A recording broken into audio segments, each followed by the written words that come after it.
आज के इस एक्सप्लेनर में हम एक बहुत ही जबरदस्त टॉपिक पर बात करने वाले हैं, मोटिवेशन और पर्सनल ट्रांसफॉर्मेशन का साइंस।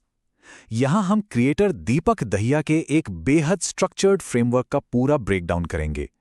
उन्होंने अपनी ऑब्जर्वेशन से ऐसे 5 नियम निकाले हैं जो वाकई किसी की भी जिंदगी को पूरी तरह से बदलने का दम रखते हैं।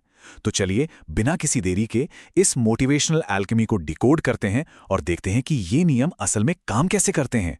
इस पूरे फ्रेमवर्क को समझने के लिए इसे 5 हिस्सों में बांटा गया है।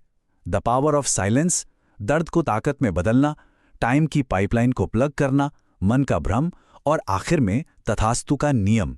ये बाहरी शोर को कंट्रोल करने से लेकर अपने सबकॉन्शियस माइंड को हैक करने तक का एक पूरा सफर है। तो सीधे पहले फेज पर चलते हैं। Phase 1, the power of silence. ये कॉन्सेप्ट एक बड़ी ही मिस्टीरियस लेकिन एकदम सटीक थ्योरी पर बेस्ड है। ये नियम कहता है कि हमारे सपने या हमारे एम्बिशन जितने बड़े होते हैं, हमें उनके बारे में उतनी ही कम बात करनी चाहिए। अपने अर्ली प्लान्स हर किसी को बता देना किसी भी बड़े लक्ष्य के लिए लिटरली एक सुसाइड हो सकता है।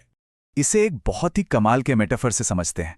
एक आधी अधूरी बनती हुई बिल्डिंग को कोई मुड़कर नहीं देखता, है ना? उसमें किसी का कोई इंटरेस्ट नहीं होता। लेकिन जब वही बिल्डिंग पूरी तरह बनकर तैयार हो जाती है तो हर कोई रुककर उसकी तारीफ करता है।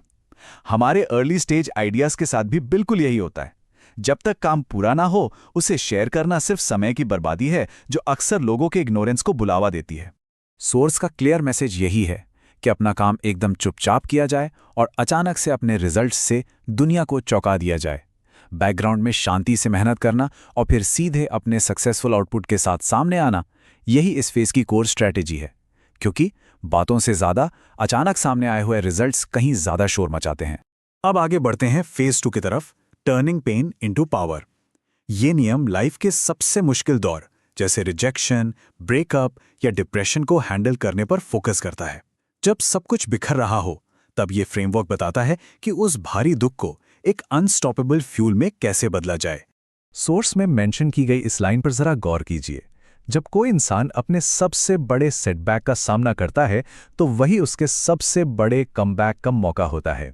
सोचिए जरा, एक बड़ा फेलियर या दुख बहुत ही हाई इंटेंसिटी वाली नेगेटिव एनर्जी पैदा करता है। अगर उस एनर्जी को सही डायरेक्शन मिल जाए तो वो एक ऐसा मोटिवेशनल ईंधन बन सकती है जिसे रोकना नामुमकिन है। इस बात को प्रूव करने के लिए क्रिएटर ने अपना खुद का एक पर्सनल एक्सपीरियंस शेयर किया है। उनके मुताबिक सितंबर 2024 से दिसंबर 2024 का वक्त उनकी लाइफ का सबसे डार्क फेज था, लेकिन उन्होंने उस नेगेटिव एनर्जी को वेस्ट नहीं होने दिया।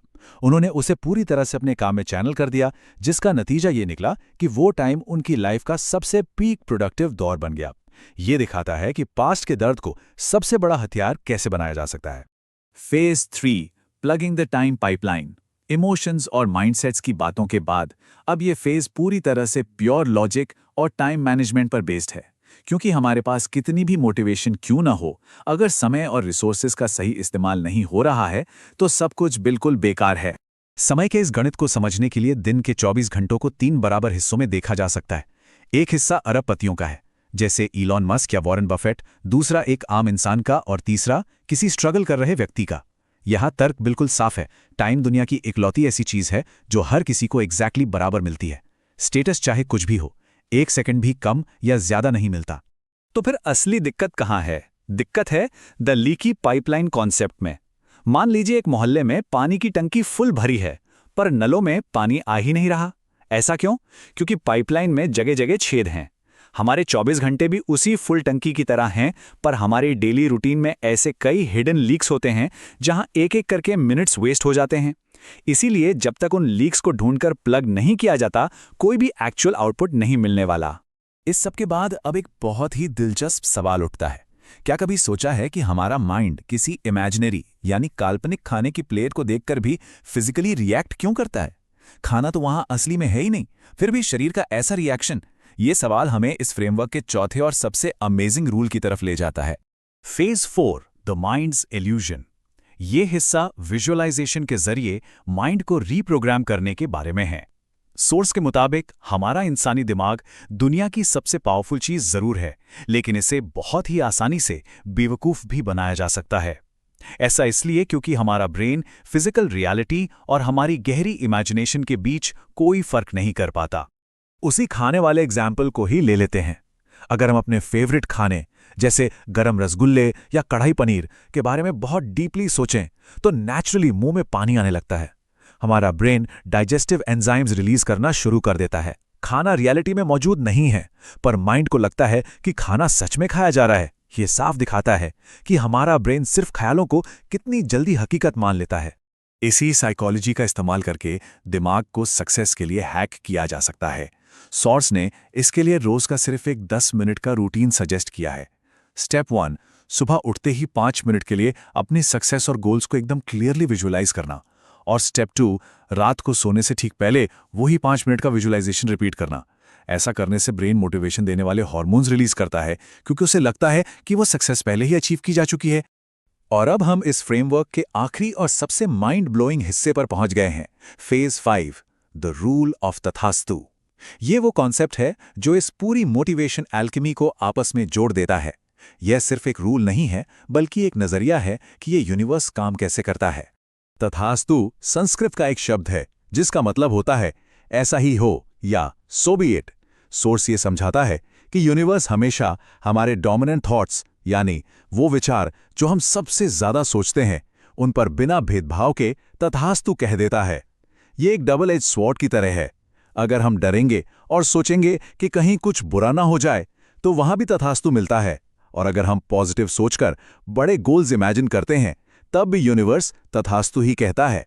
इसीलिए सॉस की एक बहुत ही पावरफुल एडवाइस है, कुछ देर के लिए अपने लॉजिक को बिल्कुल साइड में रख देना चाहिए, खासकर उन सबकॉन्शियस विंडोज के दौरान, जैसे सुबह उठने के तुरंत बाद और रात को सोने से पहले।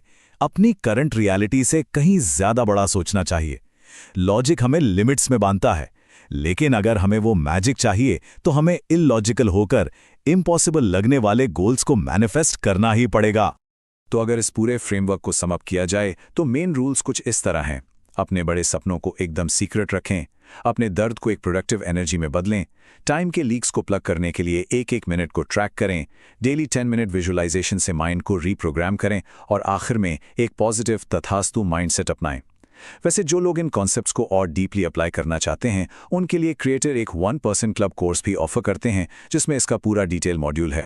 इस पूरे मोटिवेशनल ब्रेकडाउन को समझने के बाद अब सबसे बड़ा सवाल यह है कि इन 5 रूल्स में से कौन सा नियम किसी की भी लाइफ के अगले सबसे बड़े कमबैक का कैटलिस्ट बनेगा। क्या वो शांति से काम करना होगा या फिर उस दर्द को अपनी ताकत में बदलना? इस बारे में जरूर सोचिएगा, क्योंकि असली बदलाव एक्शन से ही आता है। आज के इस एक्सप्लेनर में बस इतना ही।